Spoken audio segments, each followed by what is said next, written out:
Sih itu pasti mendorong harga perusahaan. Karena nggak mungkin perusahaan tuh besar terus tapi kopong gitu. Perusahaan yang besar sekali gitu kan, contohnya Saudi Aramco, laba bersih itu besar sekali.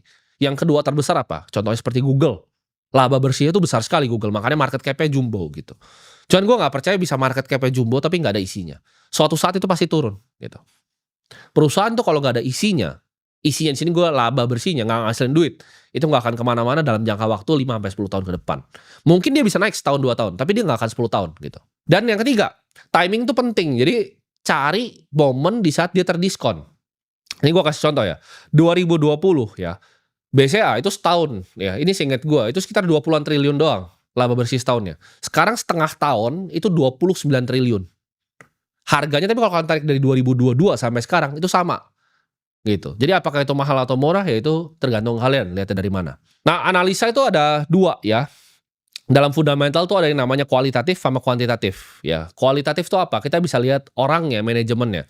Nah, banyak yang bingung. Nah, gimana caranya kita bisa lihat manajemen? Kalau misal orang seperti gue kan bisa levelnya ketemu dengan manajemen nih. Tapi kalau kalian kan mungkin nggak bisa ketemu. Awalnya gue juga seperti kalian.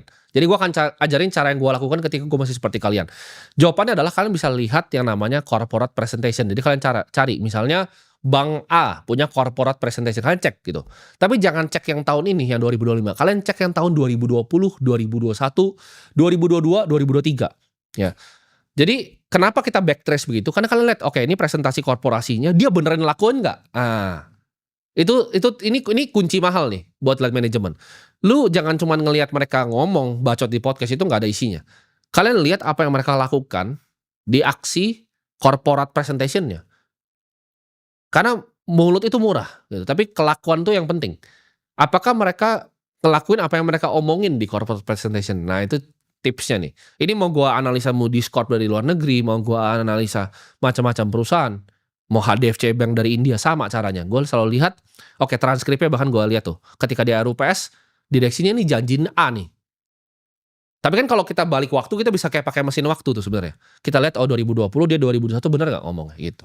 Yang kedua, kita bisa lihat laporan keuangan. Nah, laporan keuangan kita jadi dokter nih, kita lihat pasien nih, ya kan? Oh, neracanya gimana? Oh, laporan laba ruginya seperti apa, arus kasnya seperti apa. Nah, buat teman-teman yang nggak ngerti gimana caranya, silakan pelajarin gitu. Itu lengkap banget, gue bikin di Ternak Uang, ya. Itu semuanya lengkap gitu di situ.